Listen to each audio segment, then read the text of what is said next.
Tony Khan talks AEW's current rating situation on Wrestling Observer Radio. Dose, did you listen to this prior, or is this all beautiful noise to your ears? I've heard some of it. I can't tell you that I've heard all of it, but I assume you're going to play it anyway for the benefit of the viewers. You lead, I'll follow. Oh yeah, bro. We're just going to play this and laugh at this. You know what I mean? Mm-hmm. Don't forget, like and subscribe. Yeah, don't forget, guys, like and subscribe. Mm-hmm. You know, one of the things, I guess, and I've noticed this since March, when it comes to Dynamite, is that I mean, there's actually a couple of things about Dynamite that I want to talk about, but the one thing is that the male 18 to 34, when you started, to me, that was like a really strong demo. In fact, I'm pretty sure that the first demo you beat Raw in probably was that on a, I wouldn't say an every week basis, but fairly often. I mean, Raw was down.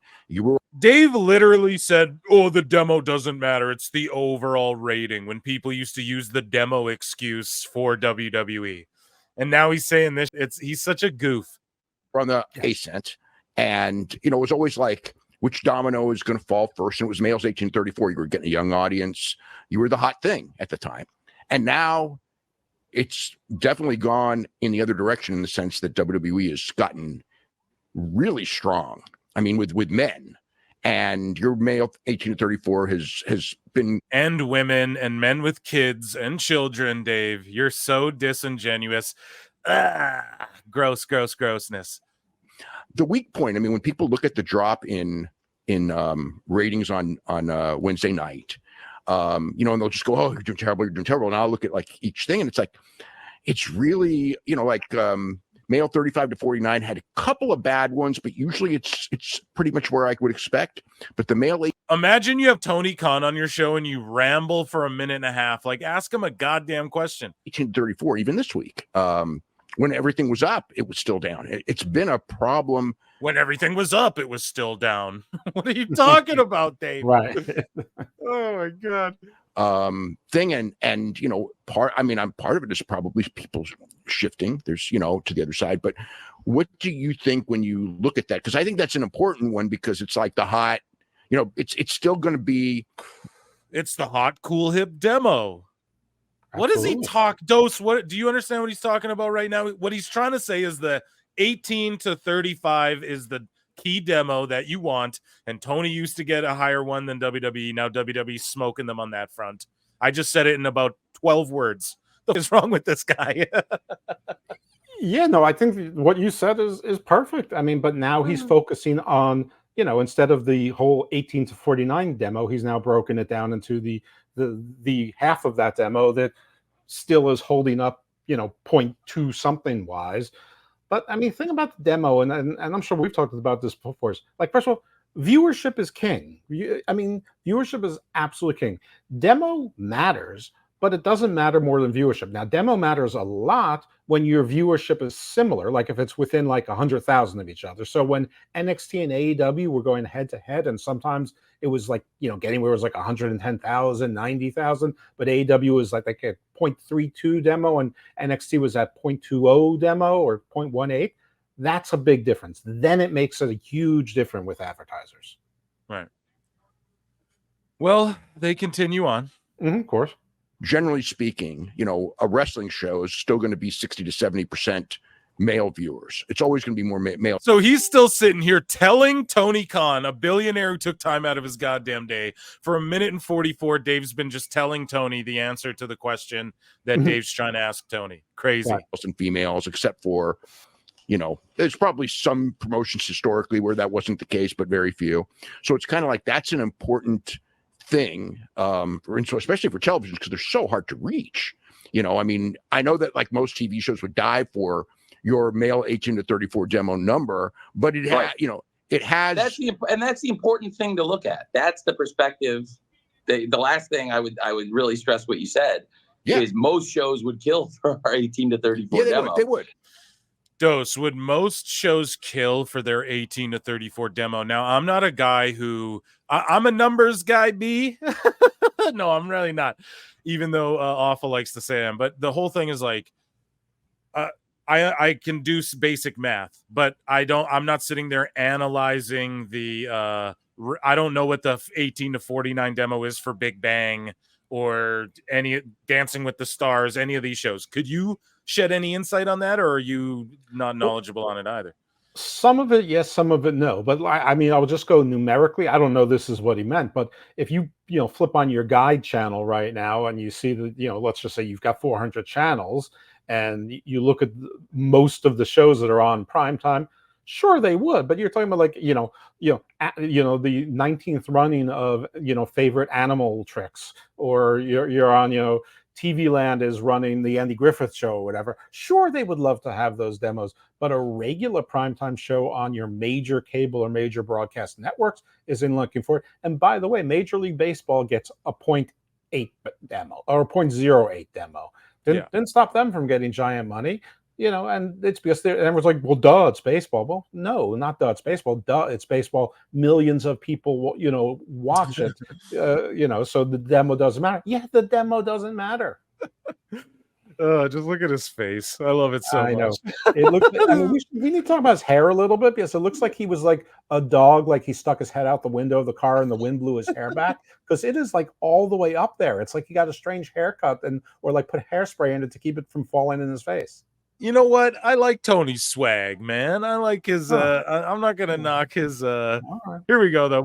And I want to continue, building. I think that I like it. He looks like he just smoked a big blunt in Minecraft, and I'm all about that. You know what I mean? Me and Tony would be friends. I swear to God.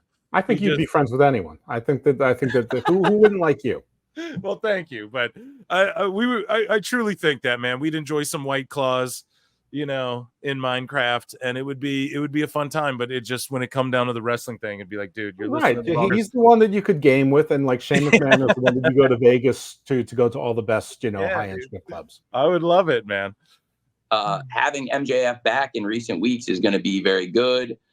Jon Moxley, I'm excited about the summer schedule. He's defending the IWGP World Title, but I have a lot of dates on Jon Moxley in the summer. Hopefully as the IWGP World Champion. He's not in the G1.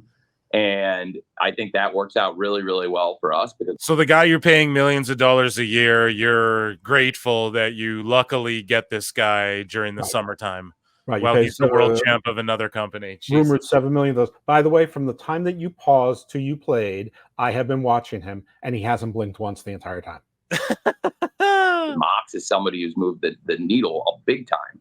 Wow. And then, of course, we have other great stars like Kenny Omega is a great example. We talked about Adam Cole, Hangman, a lot of people that I want to get back into the show that historically have been really big draws to that young number. And a lot of the people you're talking about, they're still here. They just hasn't blinked. Haven't been on the show as much. MJF just wrestled his first match back last week. The week before, 10 days ago, I guess. And it popped a horrible rating, Tony. So what does that mean right now? And I think MJF being back is a major needle mover for us. And the fact he wasn't on the show. But what? The wrong direction, but okay. Yeah, dude. Like, which way are we talking here? In the not good way? Because then he's a needle mover. In fairness to your future hangout buddy, he didn't say which way the needle moved. Oh my God, he still hasn't blinked yet either, chat. No, he hasn't. Oh my God.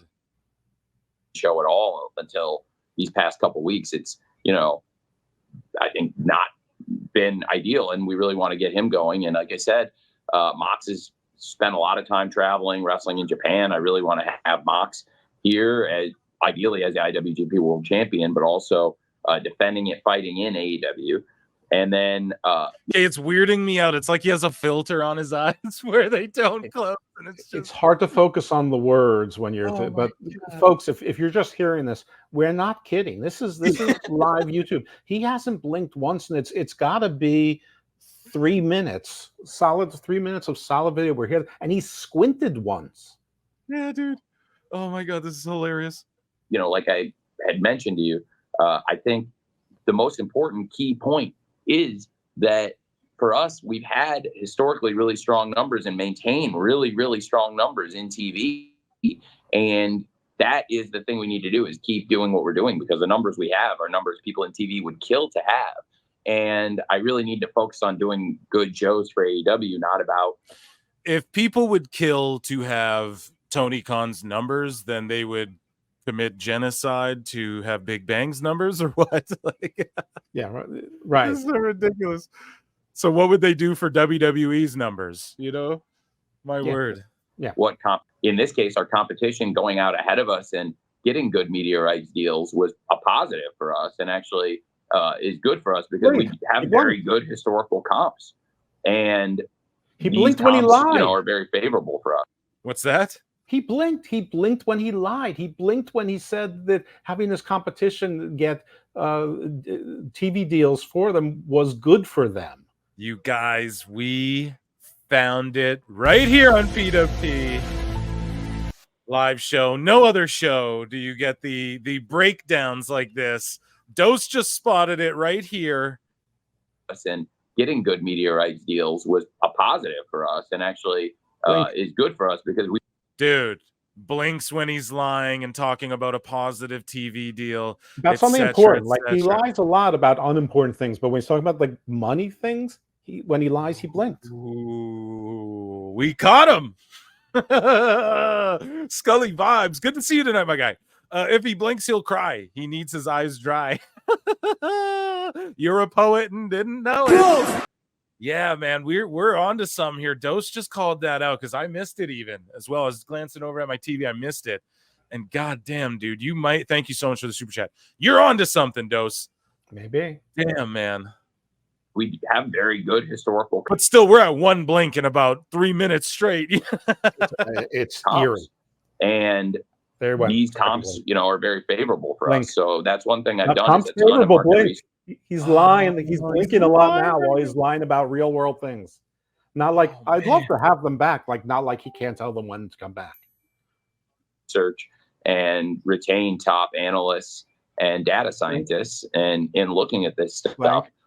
The last thing you said is really the key thing, Dave, that most TV shows would kill for our ratings and demos. And in sports, we skew really young.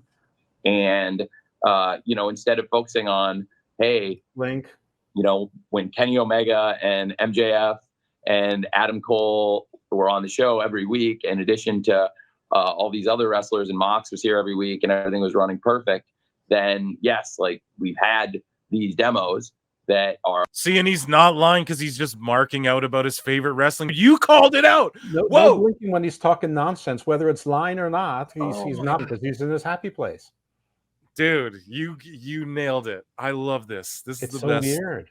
Best show on earth right here. PWT Live Show. You guys came to the best place for this coverage. I'm telling you right now, Forbidden Door about to start. Let's go. More of Tony and his tells. Tony's tells is what this segment's called.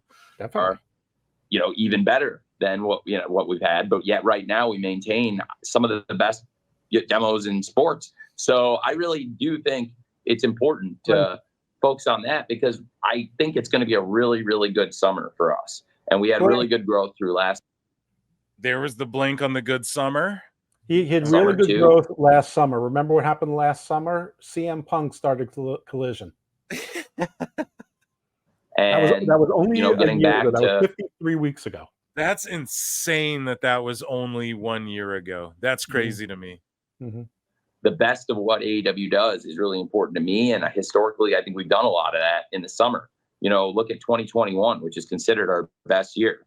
There was a pattern there too, where we had moved around a lot with the playoffs, you know, stuff that sounds familiar now. And people were kind of ready for us to pick up and get some steam going into the summer in 21. And that's really what happened, because it's remembered as maybe in many ways some of our strongest business, yet most of our strongest business has happened in the past year. Our biggest live event, our biggest. Has some of their best business happened in the past year, Dose? Can we think back on something or an example of that, or is he just blowing smoke? I mean, some. I mean, you know, the Sting retirement show was probably some of their best business. I think All In is still within a calendar year, so that was probably some of their best business. I'm sure there's some others, but it's probably few and far between. Right. Here we go. Let's keep going. International growth, 2 of our 3 biggest pay-per-views, and we've continued to grow that business, and Blink. the demos are really, really good for it. And the Link demo's right been there. good When the for us. demos are really, really Right good. there. Right. Oh, really? How good is the demo? For $5, Shaggy Phil says, Dose cracked a code. When he's lying about stuff that isn't under his control, he blames. That's right. Shaggy Phil 73. That's right. Oh my God, dude. That's exactly it. Wow, this is incredible. When he's lying about stuff that's not in his control. So when he's about like, yeah, I think like Kenny Omega's really great and all that. And like, I'm sure he believes that. But at the same time, when he's like, Kenny Omega did us really good business and stuff, he's not blinking away because, it's almost like in his mind what constitutes good business. Kenny has achieved that or whatever. So it's not like a lie. But yeah, this stuff that he's got to like his way through, knowingly his way through, stuff that he can't like, I can't control this, I can't lie or manipulate this or spin it, as Observer calls it, which we covered. Yeah, you're absolutely right. Things he can't control, he's got to blink about and lie about, and it's hilarious that we figured this out on the show. Thank you to Dose for being the one to point that out, because I would have never caught it. I just thought he was like a lizard sitting on a tree just brainlessly. I wouldn't have called it if you didn't decide to do this, so thank you. Unfortunately or fortunately, I'm an Ecuador house. My wife and stepson are Ecuadorian, and Ecuador faces Mexico right now in soccer, so we're going to watch that. Now. Yeah, right now. So, but I think maybe I'll drop in later with your permission if that's possible. I may drop in. You later. are revolving open door. Pop in as soon whenever you want to. You're always welcome. Man, Dose comes in, drops a gem, the biggest takeaway ever. Dose was onto something. This is a great little chunk, and I have other clips. Meltzer said what? Dove deep and dissected this like way more than I even could, and we're going to go through that, each and every nook and cranny of that in a minute. But yeah, let's listen to Tony Khan, and let's watch out for his blinks. Let's count them. Take a drink every time he blinks in Minecraft.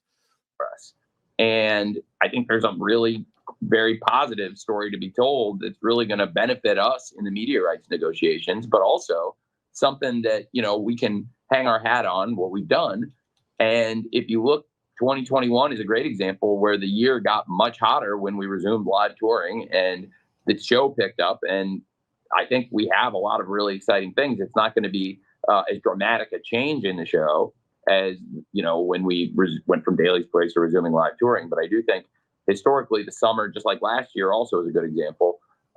We've seen things kind of heat up, and I'm excited about what we have cooking and some of the things we have up our sleeve going into this pay-per-view. Can you smell what the final boss is cooking? Oh yeah, it'll be great. All the stuff that that we have cooking for later. I'm the final boss. It's great. He didn't blink though while he was talking that about everything he's got cooking. So obviously the main event of the show is one of the main events. Obviously, is Swerve and Ospreay for the AEW title, and then you've also simultaneously got the Owen Hart Cup going on, and the winner of the men's and women's are getting title shots at Wembley, and you've got the Tony Storm match as well. And I guess the question is, when you've got like an Owen Hart tournament, and you've also got a pay-per-view coming up, and then you've got a big show coming, it's one of the fun things for fans is, okay, who do we think is going to win the tournament? Who do we think is going to win these title matches? How do we think they're going to get to Wembley? What are the big matches at Wembley? And it's fun for fans to fantasy book. And as a promoter, I would think that that's what you want to do, is make it fun for fans to fantasy book where they think things are going. Are there ever times where you feel that, as fun as this is, the fans have now convinced themselves of a certain outcome, and it is frustrating to you as a promoter to see, I guess, how certain people are of particular outcomes? It's interesting. I am within the wrestling business as far as what kind of stupid, hey, do you, yeah, it's fun for fans to fantasy mark book, but don't you hate when they fantasy mark book, even though you're fantasy mark booking your show? Jesus. As promoters, matchmakers, and executives go, I am probably far more sympathetic or far more in tune, like agree with. Where's all the marks going? Oh, why didn't they ask him about Kylie Ray? Why didn't they ask him about, where's all the marks saying that? It drives me nuts. Look at his face right here. What a good face. What a great one. And if that's what they really want to see, then I should listen. So there's absolutely been times where I might have had an idea, and then listening to the fan feedback, hearing what people really want. We get a super chat here. Josh Calderon, cringe, just as bad as Kevin Scampoli on TWFS. If you're calling me Kevin Scampoli, yeah, I'm not a pill-eyed, bug-eyed freak weirdo with corny-ass hack jokes that aren't funny for shock value, okay? I'm bringing you guys quality content here. But you can pay me and call me Kevin Scampoli all you'd like. Thanks for being here, bud. Appreciate you. Let's keep watching Tony Khan. Want to see, that's important. Now, I think there's a lot of different ways to get feedback from fans. Obviously, social media, there's I can hear in the arenas live every week at the shows. And I think that's a really important response point too, because there's absolutely been people that got reactions in the arena that made you take notice and think that, wow, this is really working. Because I want everyone to get it. And think, wow, this is really working. But it ain't though. Good reaction. I'd like everybody to do well, but some people get more over than others in the same spots out of similar opportunities. And I'm really, really excited about what we have right now, because we do have a really, really good group of wrestlers, and we have a lot of really good stories going into this pay-per-view. You mentioned some of the okay, but then where's the discussion about how good the stories are? Like, none of the discussions are about how good of the of the quality of stories, and even this event, I think it's like 9,000 to 10,000 people in attendance. So like, didn't the past Raw just do like 11,000 or something? And it's not like, oh, that's the only metric to go by. But the thing is their Dynamites, like if they're doing 3,000 or 4,000, and then WWE's pay-per-views are doing like 16 to 20,000, and like, it's just levels to it. And you have 3 promotions coming together here. Like, you'd think the fact that you could make a story with a 3-way forbidden door, like this is the first year that there's 3 or 4 different promotions crossing over into one promotion on this card. And this Hechicero guy's he's actually doing great work. He's taking his time. He paces. He's getting good heat on himself with the crowd and stuff like that. I'm not boo-booing on this match. This is actually the first quality match so far. But it's going to go really long after we've already seen like 5 on the pre-show or whatever. So I don't know, Tony. It just ain't working the way you think it's working. You know what I mean? This clip makes me want to punch Tony in the face. Hey, Robbie, calm down. Chill with the angst, buddy. It's all good, man. This dude is why I have no interest. Yeah. Notice how not one blink during his spew. Exactly. Who wrote this? Please. Okay.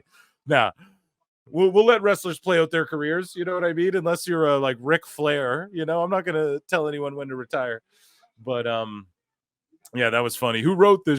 This guy right here, folks. The matches that I'm excited about. Again, not one blink during any of this. Oh, this is great. Yeah, it's great. I'm a fantasy Mark Booker too. Not one blink.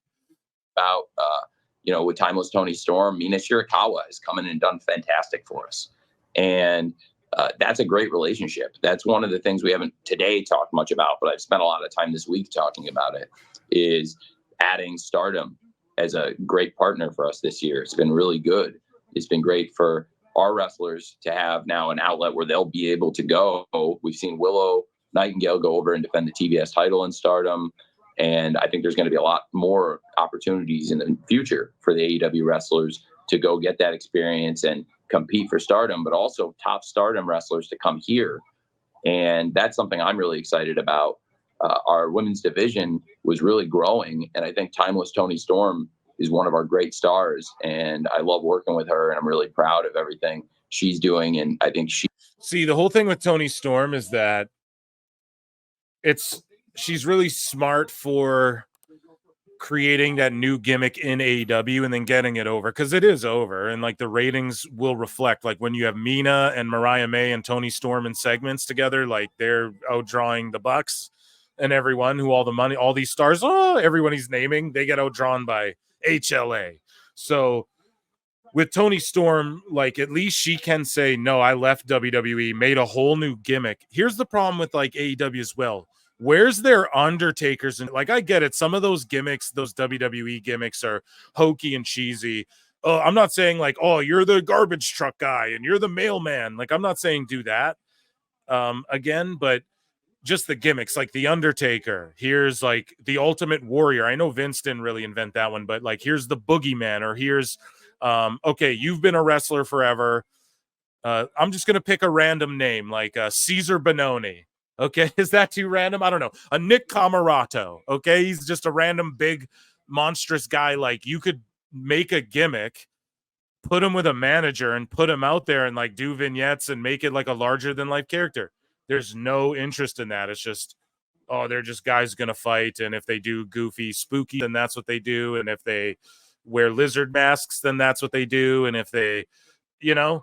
Where's the characters? Like, Tony, show us this. There's no creativity, and especially not in the storyline. So show us, like, develop a character, give someone a gimmick that's your creation, develop one with someone, or a vet, and come out with a, even like, look at TNA, they have PCO. Like, PCO reinvented himself as like a Frankenstein guy.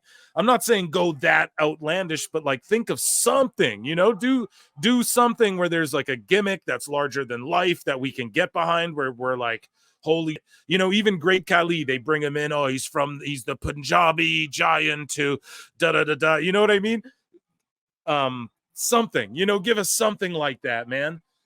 This guy was the fight pit bare knuckle champ, or so. Like, do something, man. Give us something. There's nothing there. So it's all just like, this guy wants to fight to be the best, and this guy wants to fight to be the best, and we all want to fight to be the best. And that goes without saying. That's every sport. Every sport, basketball, NHL. That's why wrestling's so awesome, because every sport, everyone just wants to compete to be the best and win the championship. We all know that. That goes without saying. So pro wrestling is awesome because you can expand upon that and give people like reasons to fight each other and hate each other, and reasons to like hate each other, blood feuds. You give them reasons to have rivalries, reasons for people to cheer for them or hate them. Even in real sports, they do good jobs of that just by using stats and stuff like that. It's pro wrestling, so you can't really get into stats and all that sort of, unless I guess you do know house show loops or whatever, but then it just looks dumb when people have 50-50 records. So I don't know, man. I'm ranting and raving, but Tony Khan, man, the juice ain't juicing. We got to finish Tony Khan here on the Observer. She's phenomenal. And we've got this great world champion, and everything that's been happening with her and her protege, Mariah May, it's made for great TV for months now. And now Mina Shirakawa coming into the story. It's really cool, because I think for people who do watch the shows and like AEW or give the show a chance and follow the shows, I think it's been really fun and entertaining. And I'm a big fan of all three women, Toni Storm, Mariah May, and Mina Shirakawa. And I think it's been a great way to introduce an international wrestler, somebody from Stardom, a wrestler from Japan, into America, into our TV audience that might not have been familiar with her. And Mina gets...